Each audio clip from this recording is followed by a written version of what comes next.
Ni kweli kama unavyosema tu kwenye sehemu ya nafasi ya kwenye playoff, kwa sababu kwanza tumshukuru Mungu kwamba kwenye kama swala kushuka daraja kwetu sisi halipo kwa hivi sasa, kwa sababu pengine naweza kusema timu ambazo zinashuka daraja tayari zimeshaonekana tayari. Zimeshaonekana. Kitu kubwa ni kwamba hatuko katika nafasi nzuri sana, lakini tuko kwenye nafasi ambazo tunapambana. Karibu kila timu inapambana kuhakikisha kwamba inatoka chini kwenda juu. Na kwa hiyo sisi kama ulivyosema, jawa sehemu nzuri sana ya kubaki kwamba tupo kwenye msimu ujao, lakini nasema bado ndio mapambano kwa sababu ligi bado tuna mechi 4 mkononi. Kwa hiyo bado nafasi tunayo ya kuhakikisha kwamba Pamba inabaki ligi kuu. Kwanza nafahamu kwamba ni mchezo mgumu kwa sababu unakutana na timu ambayo ni nzuri, imefanya usajili mzuri na heshima kwa hilo, lakini kikubwa ni kwamba na sisi pia tuna timu nzuri, tunaandaa vijana vizuri. Basi naamini kwamba kesho kama watafanya yale ambayo tumewaelekeza, watu wategemea kuwa na mechi moja nzuri. Hakuna kingine. Kama nilivyosema, unapokutana na timu nzuri zote hapo ujipange vizuri. Sababu Simba kwamba wanacheza mpira mzuri, wana speed nzuri. So tumejipanga kukabiliana kwa hilo. Lakini nasema kwamba tunakutana na timu nzuri na sisi tumejipanga kuhakikisha kwamba watu wanakuja kesho uwanjani waone mpira mzuri.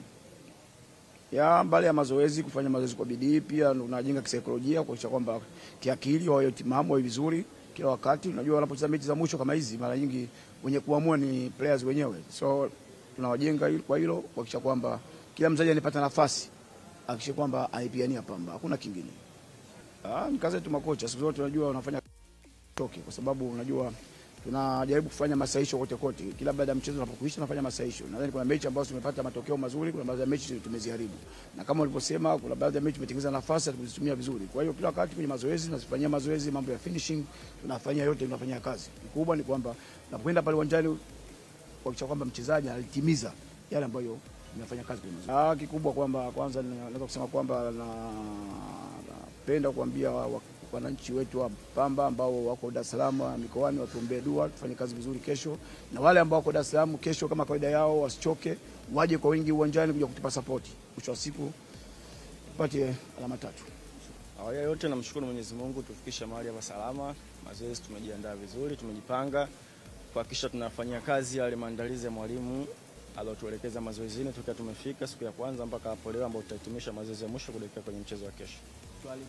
Hatuna uoga, tunawaheshimu Simba ila hatuogopi Simba. Mpira ni dakika 90, tunawaheshimu, wana timu nzuri, wana wachezaji vizuri na sisi tuna mwalimu wetu mzuri. Maelekezo yake katupa mazuri na mimi tutafanyia kazi ila hatuogopi Simba kwa namna yote ile. Obviously mechi itakuwa rahisi, mechi itakuwa nzuri, mechi itakuwa ngumu kutokana na uwezo wa Simba na ubora wa Simba. Simba wana malengo yao na sisi kama Pamba tuna malengo yetu na kuhakikisha tunapata pointi 3. Sisi malengo yetu ya kesho ni kuhakikisha tunapata pointi 3. Shabiki na wakaribisha waje walioko Dar es Salaam na walioko wale utaratibu kama kawaida kutoka mikoa mingine kuja mikoa karibu kuangalia mpira, na wakaribisha waje, Mungu wataona burudani kesho.